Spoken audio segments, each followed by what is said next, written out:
সাতক্ষীরায় অতিবৃষ্টি ও জলাবদ্ধতায় মৎস্য খাতে ৬০০ কোটি টাকার ক্ষতি হয়েছে। এছাড়া কৃষি খাতে প্রাথমিক ক্ষতির পরিমাণ অন্তত ১০ কোটি টাকা। পানি নামার পর চূড়ান্তভাবে ক্ষয়ক্ষতি নিরূপণ করবে কৃষি বিভাগ। বিস্তারিত জানিয়েছেন সহকর্মী আহসান রাজীব। কয়েকদিনের ভারী বৃষ্টিপাত ও বেতনা নদীর বেড়িবাঁধ ভেঙে সাতক্ষীরার বিস্তীর্ণ এলাকা প্লাবিত হয়েছে। ২ উপজেলার ৬টির বেশি ইউনিয়ন এখনও জলাবদ্ধ রয়েছে।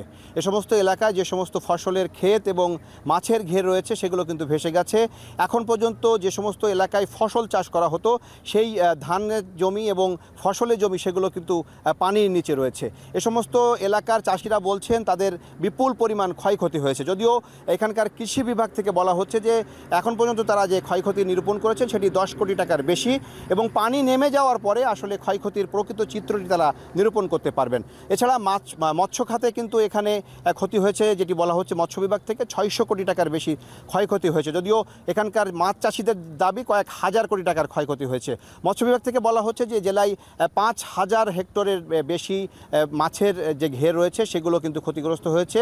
সেখান থেকে প্রায় ৬০০ কোটি টাকার বেশি ক্ষয়ক্ষতি হয়েছে বলে তারা আমাদেরকে জানিয়েছেন। এইবার এই যে মাছের ঘেরের ক্ষতির কারণে বাজারে কিন্তু মাছের দাম বৃদ্ধি পেতে শুরু করেছে, বাজারে মাছের সরবরাহ কমে গেছে। তো সব মিলিয়ে আমার কাছে এই ছিল সাতক্ষীরা থেকে জলাবদ্ধতা পরিস্থিতির সবশেষ তথ্য।